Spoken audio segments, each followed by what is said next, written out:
It is finally official. After weeks and weeks of speculations and rumors, we have now officially heard word that ADRIAN Newey is moving after almost 20 seasons at Red Bull. He will now be joining Aston Martin. And of course, he's a legend. He's an icon in the sport of Formula One. So I wanted to take a little bit of a deeper look into ADRIAN Newey to find out a little bit more about his history that he's leaving behind, not just at Red Bull, but just in general. So with this video, I wanted to share with you guys 6 fun facts or interesting things about ADRIAN Newey. Hey folks, and welcome back to the Daily Racing Show here at RacePlazaMedia. My name is Pia, and today it's all about ADRIAN Newey. So without much further ado, let's just get right into fact number 1. Of course, with the first point, we're going to take a look at his many successes in F1. His overall racing career is over 40 years long at this point. And of course, if you're an F1 fan, you know he spent almost the past 20 seasons with Red Bull. He built the team up from the ground. He created a team. And he, of course, achieved many successes. But even before that, he has many wins and podiums and titles to his name. So let me throw out some of the important facts for you. So since joining Formula One in the 1980s, he has achieved 25 titles, meaning 12 constructor titles, 13 driver titles, 220 Grand Prix wins, and 532 podiums. So if ADRIAN Newey would be a constructor of his own, he would have more wins than any other F1 team but Ferrari, which is still incredible. But let me break down his wins just a little bit further for you, and I'll show you right here an overview of all his wins over the years as well. So in terms of his constructor championships, as mentioned, he has 12 constructor championships. He has 5 with Williams, 1 with McLaren, and 6 as of right now with Red Bull. And the Newey-based car designs earned 13 driver titles. Starting from the past, moving to the present, we have Nigel Mansell in 1992, Alain Prost in 1993, Damon Hill in 1996, Jacques Villeneuve in 1997, Mika Häkkinen in 1998 and 1999, Sebastian Vettel 2010 to 2013, and Max Verstappen 2021 through 2023. So as you can tell, it's absolutely incredible what his car designs have achieved until just now. So I'm very excited to see how he will fare with Aston Martin. Of course, we have the big regulation changes coming up in 2026, so that will definitely be interesting to see how Aston Martin fares, not only starting next year, March of 2025, when ADRIAN Newey officially joins the team, but then, of course, the big one is for 2026 once we have all those regulation changes, how Aston Martin will stack up compared to all the other teams. I'm personally very excited. Of course, there's this whole factor of pay to play now with Lawrence Stroll putting out that money for not only his son to play, but now, of course, buying the most legendary engineer to be part of his team, but we will see how things will turn out. Moving on to point number 2, which I thought was also very interesting. If you Google ADRIAN Newey, just a basic Google search of his name, you will see lots and lots of pictures of him with a red notepad or drawing book in his hand, because he's one of the very few designers nowadays that still draws everything by hand. I mean, when you read interviews of different people talking about their relationship with Newey, especially also David Coulthard had mentioned it, that when you have a conversation with Newey about the car, about how it feels and what you think needs to change, he immediately starts drawing and putting out numbers, and he gets his pen to the book immediately to make those changes. And that's one of the things ADRIAN Newey also said, what he loves about the sport, because a lot of times in car designs and engineering,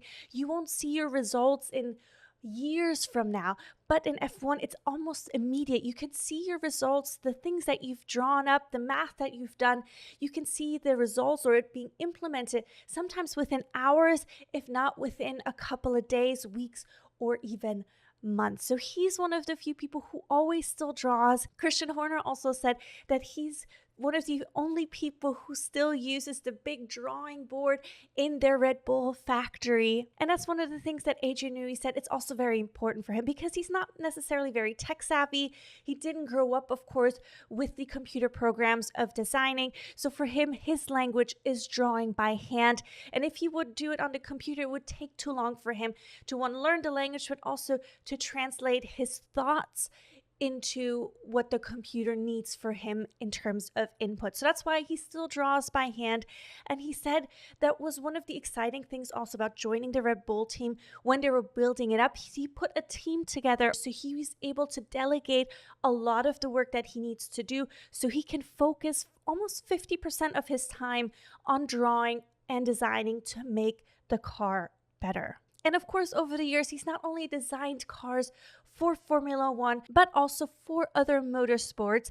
But I will get into that in just a little bit. Point number 3, Adrian Newey was charged with manslaughter for Ayrton Senna's death. If you remember, the Brazilian driver unfortunately died in Imola on May 1st in 1994 during the San Marino Grand Prix, and Adrian Newey was part of the senior team of Williams at the time. He, as well as Patrick Head and Frank Williams, they were all charged with manslaughter for the death. However, they were acquitted later on. They were acquitted in 1997, then also during a appeal of the first charge, they were acquitted again, and then officially one final time in 2005, the Italian Supreme Court acquitted all 3 of them of all charges. However, if you talk to Adrian Newey, he does still feel a bit of guilt. He says that he does feel he has a responsibility for Ayrton Senna's death. However, he does not have a culpability for it. Adrian Newey remembers that Ayrton Senna had asked him to lower the steering wheel just a little bit so his knuckles wouldn't rub on the car chassis. After making some drawings and going through the FIA, they ended up changing the diameter of the steering pole to make the adjustments for Ayrton Senna, and that steering column broke at some point during the crash. We don't know if that was the cause of the crash because unfortunately to this day we still don't know 100% what caused the death of Ayrton Senna. However, it was one of the things that impacted Ayrton during his fatal crash. So Newey knows that Ayrton Senna died in a car that was designed by him, which of course hurts him. And he does remember Ayrton very fondly. He said he did work with him only that very short time because that was Ayrton's first season with Williams. However, he remembers that Ayrton had this beautiful aura around him, that everybody had this big respect for him. And when you were in the presence of Ayrton, you knew that he was very, very special. After Ayrton Senna's death, he also had a moment where he had thought about whether or not he should continue designing cars, Formula One cars specifically, because he firsthand now saw the impact that his designs could potentially have. However, he ended up getting over that and of course focused on making the cars as safe as possible while pushing the speed and advances. Number 4. So for this one, this is a little bit lighter after the little bit of sad moment with Senna. I have 2 more interesting fun facts for you combined into one point, calling firsts. So his first that I wanted to talk about is the first time Adrian Newey was fired. And it was in his very first engineering job as a trackside engineer because the driver of that vehicle mistakenly blamed Adrian for not putting enough fuel in the vehicle. The driver was upset after the race. He said the engineer, Adrian Newey, didn't put enough fuel in the car and he needs to be replaced. At the end, of course, they found out that it wasn't indeed Adrian Newey's fault. There was a leak in the fuel line that actually caused the lack of fuel. However, he ended up moving on from that team. Another interesting first that I wanted to mention, that in 1991, of course, he had his big first win in Formula One with Williams at the Mexican Grand Prix. However, his first win should have come the race before at the Canada Grand Prix. Nigel Mansell was driving the car. He was leading the pack. He was leading, I think, by over 50 seconds at that point. So in the lap before crossing the finish line, he decided to start waving to the audience members on the side. With that, he forgot to shift gears, and that ended up causing the engine management system to turn off just a few hundred meters before the finish line. Of course, Adrian Newey remembers this race very much, very much, because it was supposed to be his first win as a car designer in F1. It didn't unfortunately work out, but the very next race, they ended up winning. Point number 5.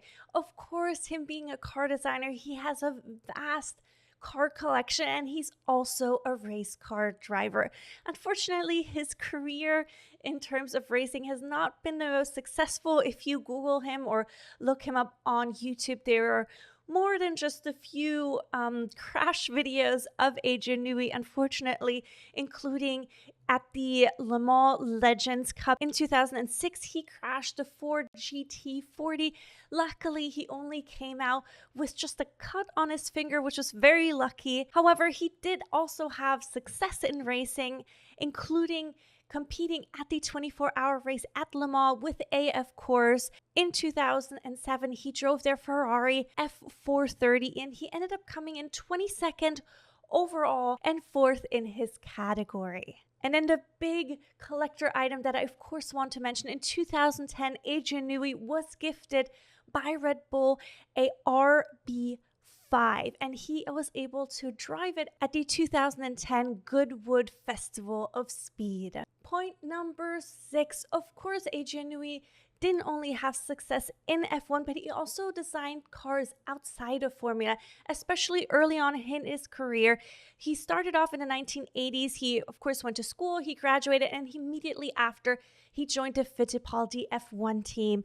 After that, he ended up joining March, and he had many successes with them, including his first sports car that he designed with March, ended up winning the IMSA GTP title 2 years in a row. After that, he moved on from sports cars to Indy or kart back in the day, and he designed for them their March 85C and 86C vehicles, which ended up winning many races, also earning them several Indy 500 titles, including Danny Sullivan's win back in 1985.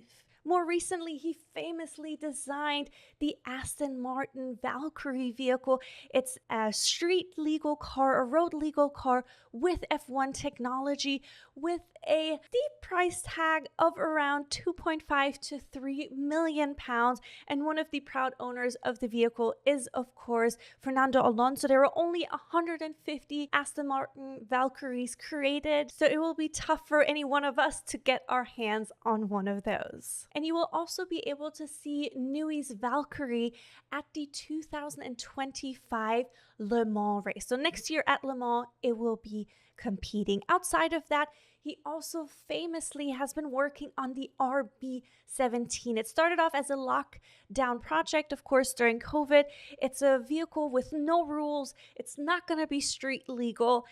And he is still currently on it. That's his main focus currently at Red Bull, to complete their hypercar. And his last biggest achievement outside of Formula One is that in 2012, he was appointed an officer of the British Empire. He received the OBE for his services in motorsport. So as you can tell, Adrian Newey has an incredible career. As mentioned, his career has been over 40 years thus far, and his successes are absolutely incredible. Not just in F1, but as you now know, also in Indy, he has had some great successes as well as in sports cars. So I'm personally very excited to see what the future holds for him. This is, with Aston Martin, is his last contract, so we will see what he will do with that. Please let me know in the comments below what you think of Adrian Newey. Did I miss any fun facts that you might know about? Of course, I could have also mentioned this huge yacht that he's been building to travel the world. That's why I thought personally he would maybe go into retirement. I mean, he's over 60 years old. Why not? But I assume he still has this love and passion for designing, and he hasn't designed everything yet, or he still thinks that there's more to give on his end. But yeah, let me know in the comments below what you thought. Please remember to give us a like and a subscribe, and we'll see you guys again here at the Daily Racing Show with some recap of the Baku race of F1. So tune in for that. We'll see you again. Bye-bye.